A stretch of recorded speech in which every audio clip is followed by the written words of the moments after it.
good. This is a meal of a mother desperate to get the leftovers out of her fridge. Hello, fellow travelers, and welcome back to the Biggs Homestead Kitchen. My name is Cynthia, and today we're doing a prepper pantry meal plan once again. And this week's featured recipe comes from 2005. We're gonna check out Jeanette Fjorn out of Detroit, Michigan, who sent in this recipe way back in 2005 to Quick Cooking Magazine. It's got all prepper pantry ingredients. So if you're ready, press the like button and let's go. Meal plan for the week. We're gonna swap this sausages and the spaghetti because we're gonna have tomato. Doesn't work for Mr. B's stomach. No idea what we're having tonight for dinner. That's okay. We ended up having just some sandwiches with lunch meat on homemade bread. Here we go. That's the meal plan. And here we have everything out, and I like to have it organized, as you know. Here's my fish, and I'm gonna just have it with some potatoes and probably some, I don't know, beets or something. And Mr. B has these chicken sausages, which that's probably the last time I'll buy those. I can make him some chicken thighs for a lot cheaper. I'll put some peppers and onions. These are from our garden this summer, and then just some onions. And this, the Best Buy is $7.21 when I did my pantry clean out. Gotta use that up. This chili, I'm gonna make a freezer meal. So I'm gonna cook this whole thing. I'm gonna make a giant pot of chili. And these are the last of the Pop Top kidney beans in my pantry. So I want those out of there. I'm gonna bake some bread today. That sounds amazing to me, some gluten-free bread. Here is my gluten-free bread recipe, if you wanna take a screenshot of that. And there's the back. And as you can see, I've used this recipe a lot. And we have this casserole left over from last night for our Tuesday meal. And that's it. I wish I would have taken a better shot of my chili, but I ate it because it was so delicious. Here's a shot of the pulled pork, macaroni and cheese, and collard green bowls. Thursday we had burgers with homemade French fries, and Friday we had gluten-free pizza, which was super delicious. Let's get what we need out of the prepper pantry and get started on our recipe of the week. We've got a cooked ham, which I love hauling these little hams. They're so good. We've got 2 things of yams. It only calls for 1, but I think we need to up the yams. And cheese. It can't get any easier for this one. It is 5:12. I have a feeling this is gonna go together in no time at all. The prep work for this casserole was so simple. I was concerned putting it together that there is a stunning lack of spices or any kind of sauce to tie the dish together. It's just dump and go. If you're looking for something to use up your holiday leftovers, I think this would be a winner. You've noticed my fantastic artwork, but I have some fans of my channel who sent me some artwork from my fridge because they realized that I don't have little kids at home anymore to make me any drawings, and they felt really sad about that. So check it out. Some of my biggest fans, look, this is me. I look so cute. This is fantastic, and I am so excited to feature them as budding artists. Oh my gosh, we are 6 minutes in and we're almost done. The last step is to just top this with cheddar cheese and slap it in the oven. I feel like maple syrup would be a really good addition to this recipe. I don't know. I love ham and maple syrup. You could eat this for breakfast, I think. I don't know how this is gonna come out. 1 cup seems like a lot of cheese, but I know people in Michigan and Wisconsin and all those places love cheese. We're done. Let's put it in the oven. Before we put it in the oven, it says cover and bake. So let's stay true to the recipe.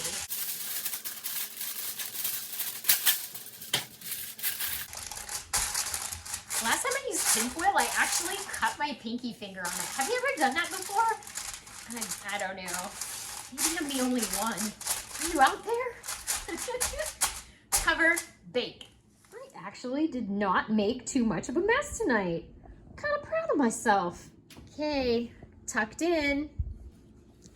The oven's only on 250 right now, but that's okay. And we started at 5:12, we're 8 minutes in.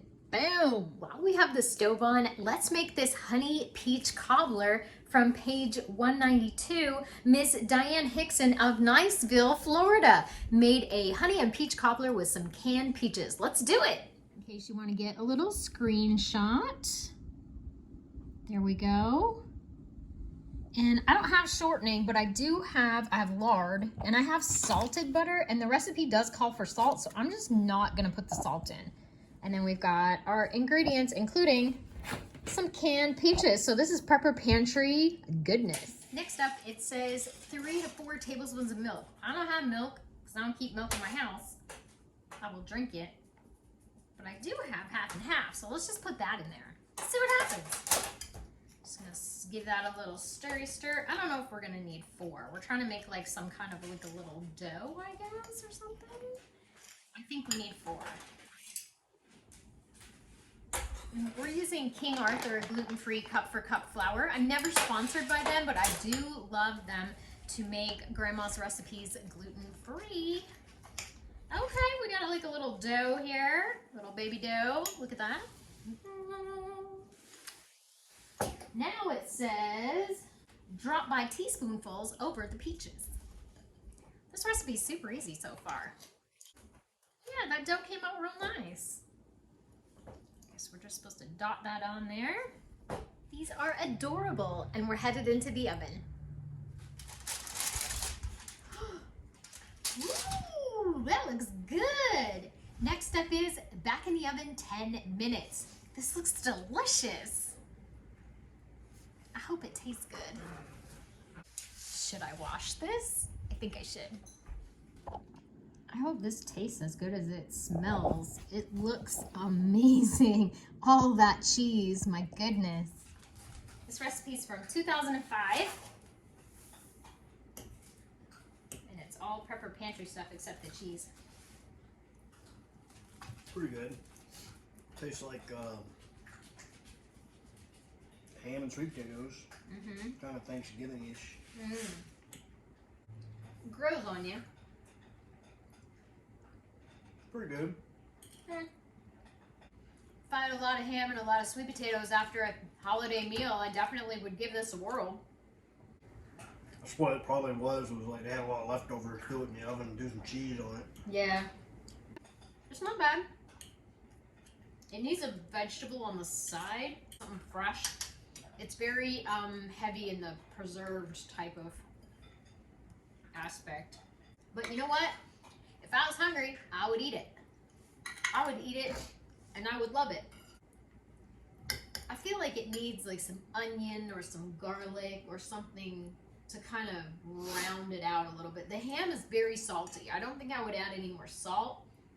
It needs another flavor. A little marshmallow topping on it. And she's all done. And she's done. This and green bean casserole. Some green bean casserole inside. Wow. I don't know if I would rush to make this again immediately, but if I had a lot of leftovers from a holiday, I would 100% give it a try. Like with some stuffing on the side. Definitely a good leftovers meal. For sure. For sure. I made peach cobbler. Okay. I like this little recipe because it literally just made 2 little crisps. So for Mr. B and myself, it's perfect. Well, the lady who sent this in 2005 requested that we eat it with ice cream, but we don't have any ice cream. We have whipped cream. I'm gonna put some of that on there. It's good. Real good. Pumpkin spice. Tastes like walking into like Joann's fabric. I want to save a little bit for later, but I don't know if I'm gonna make it. Yeah, this is super delicious, and there's no leftovers. So if you were looking to save some for later, I don't think this is dinner now. Thank you. Now we're just eating. Welcome to Cynthia's eating channel. Super delicious. 100% would make these again, like on a Saturday night if it's late and we want something sweet. But not too sweet. It's not too sweet. The honey is just right. There's honey in with the peaches and the cinnamon. Yeah, that's what I'm tasting. And then there's just one little teaspoon of sugar in the dough. So the dough isn't the sweet part. It's more the peach itself and the honey. It's fabulous. This is a winner. Yes. 100%. I would make this again. Yeah. Yeah. Because the thing with peach cobbler is the leftovers always get soggy and weird. This, perfect amount. And I think you could definitely do 2 cans of peaches and just make it for a family of 4. This was the winner. Yep. All right. Looks like I accidentally deleted my outro. Thank you so much for watching. Hope you got something out of the video and you can enjoy a view of Tater playing with his new little turtle toy. Tune in next week where we try another Prepper Pantry recipe along with another dessert. Thank you again, and remember, no matter where you roam, you can always find your way back home to the Biggs Homestead Kitchen. Bye-bye!